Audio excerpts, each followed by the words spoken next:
অবাক করা কাণ্ড। এখন ডোনাল্ড ট্রাম্প বলছে যে এখন ও চাইছে যুদ্ধটাকে বন্ধ করা।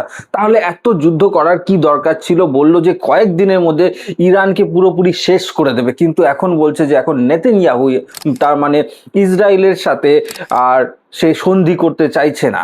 এইটা লেটেস্ট খবর। কিন্তু আরেক দিকে যখন অপারেশন সিন্দুর চলছিল আমাদের দেশে, তখন ডোনাল্ড আমাদেরকে জিজ্ঞাসা করেনি, আমাদের প্রধানমন্ত্রীকে জিজ্ঞাসা করেনি, আর অলরেডি টুইট করে দিয়েছে যে যুদ্ধ বন্ধ করতে।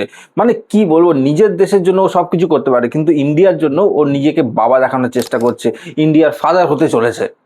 আরেকদিকে ওখানকারই পপুলেশন মানে আমেরিকার লোকজন ওকে পছন্দ করছে না। প্রায় 59% লোক, প্রায় প্রায় মানে 60% লোক চাইছে না যে এই যুদ্ধটা হোক। আর এই ব্যানারটা দেখুন, এখানে কি লেখা আছে।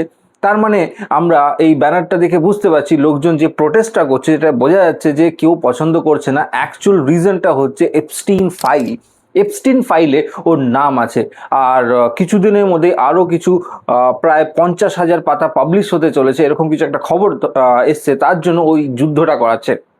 মানে অ্যাকচুয়ালি এখন যদি ইন্টারনেট সার্ফিংয়ের কথা বলা হয়, যেগুলো গুগল সার্চ করা হয়, গুগল সার্চে দেখা হচ্ছে যে এখন এই ওয়ারের কথা সবাই সার্চ করছে, সবাই এপস্টিন ফাইল ভুলে গেছে। প্রায় 95% লোকেরা এখন এই যুদ্ধ নিয়ে ব্যস্ত, এপস্টিন ফাইল ভুলে গেছে। এইটাই হচ্ছে মেন মুদ্রা যে কেন ইরানের উপর অ্যাটাক হলো।